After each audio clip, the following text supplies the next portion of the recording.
Hi folks, old man Grognard here, relaxing after a semi-hard day. I managed to clean out some of my office, which means I started to put all the games I had sitting on this table away, which is good. Which is a good thing. I do have an email, a new email from Brutor's Bill, and he asks me, he says, gamer greetings. He says, do you have the Adventure Conquer King RPG, also known as Axe? If so, I'm curious to hear your thoughts on it. I have the core rules, but haven't had the opportunity to play as yet. Enjoying the new After Dark series? Thanks. And thanks for answering my earlier question. Regards, Brutor's Bill. It was my pleasure, Brutors. This is how we keep these shows going, because of people like you who watch the show. But to answer your question, Adventure Conquer King, no, I don't have that one. I remember that when that was released, I think it was on 2011 or something like that. I saw it at North Texas, but I didn't have the money at the time. And it's just one of those systems that just sort of fall out of my consciousness or something. But if you got anything to say about it, I'd love to hear from you about it. But thanks for writing. And who knows, maybe in the future we will get to it. Now, I wanted to talk about, let's see, what are we going to talk about? Eric, my friend Eric Fabrici, also known as Needles, suggested I do something about how to build an adventure with Labyrinth Lord or Swords and Wizardry. I'm not quite ready for that. I mean, I build it any other way I would build a scenario or session with any of the D&D or derivatives or clones. And I'm going to have to think about that a bit and take a look at the books again. But there might be something there. Maybe there's something I have to look at in particular, which deviates from the normal old school D&D fare. I know Swords and Wizardry does, but I've already made an accounting for those.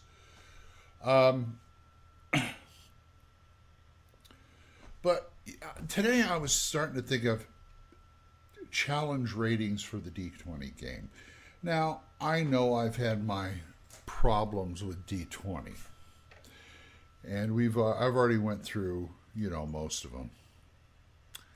Give me another bottle. And a lot of them I've kind of, made my peace with, like Ascending Armor Class. But there's one thing that rips at my craw, and this even extends to 5e and a few other games, is challenge ratings. I don't like them. I mean, this probably goes back to my old school Grognard roots, which is not a bad thing, but I don't like to balance the way other people, the modern gamer balances. I like to do it the old-fashioned way. I mean, to me, it's part system, part eyeballing. And to me, challenge ratings are a nice reference, but I also find them as something of a crutch, because it tends to get modern gamers, younger gamers, to think of every scenario has to be balanced. Well, guess what?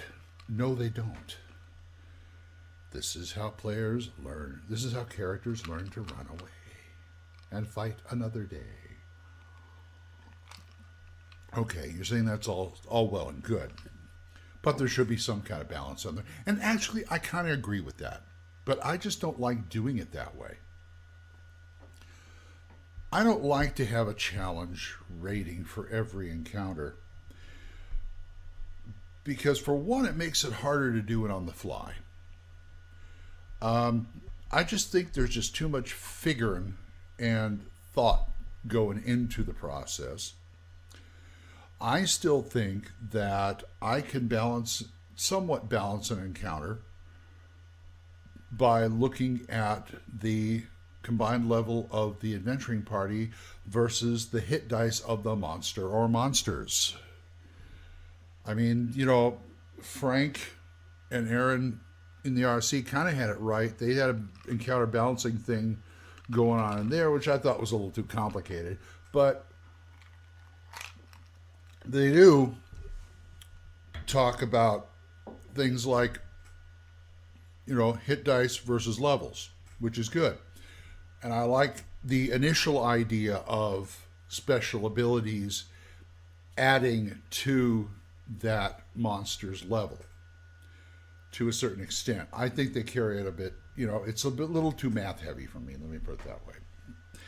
Not that I'm afraid to use math like some players are, but why put in extra stuff when you don't need it? I just don't know about that. Challenge CR is kind of they just rub me the wrong way, it's also like, what do they call those, when somebody has to hit a target number.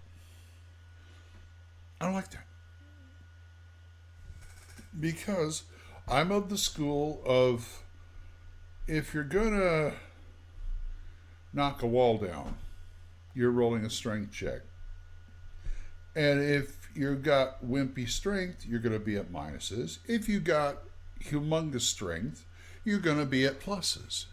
Same with anything. Use rope climb. And I'm not saying that skill systems are bad.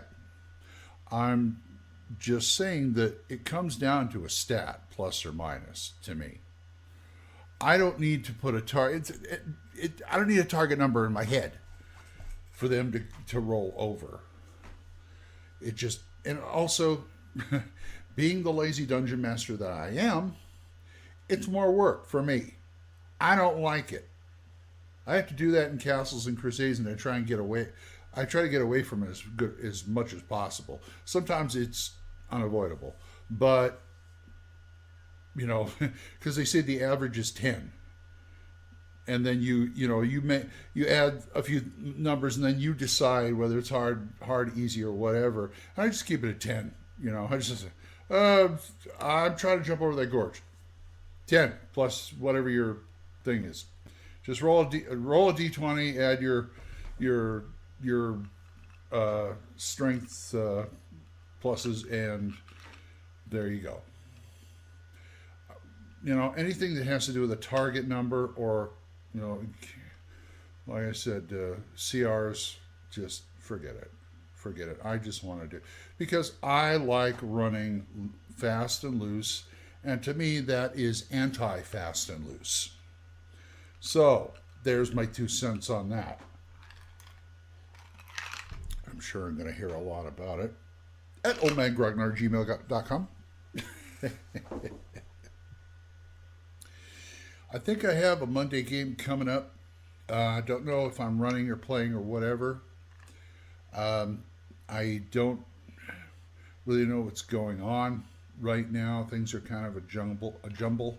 As of this recording, I got 2 more weeks on my stage show, so that's a little bit of interference, but not much. Once you open it, see, the thing is about stage shows, where you're doing like community stage shows, if you got a game, you have to be away from it for a certain length of time, which is okay, because you have X amount of weeks of rehearsal. But once the show opens, all of a sudden your free time opens up, because you're just doing the performances, maybe one pickup rehearsal, but you're just doing the performances, so you're not tied up every single day of the week. So it becomes easier for me to game. I will have to find out what we're going to run. Savage Worlds, Castles and Crusades, maybe some D&D, I don't know. Who knows? What are your plans? You can tell me about it. oldmangrognard@gmail.com, which I've said about 3 times now in this little video here. But I guess it's time to go, because I'm just about out of drink. So, like I said, oldmangrognard@gmail.com. Until I see you next time, bye-bye.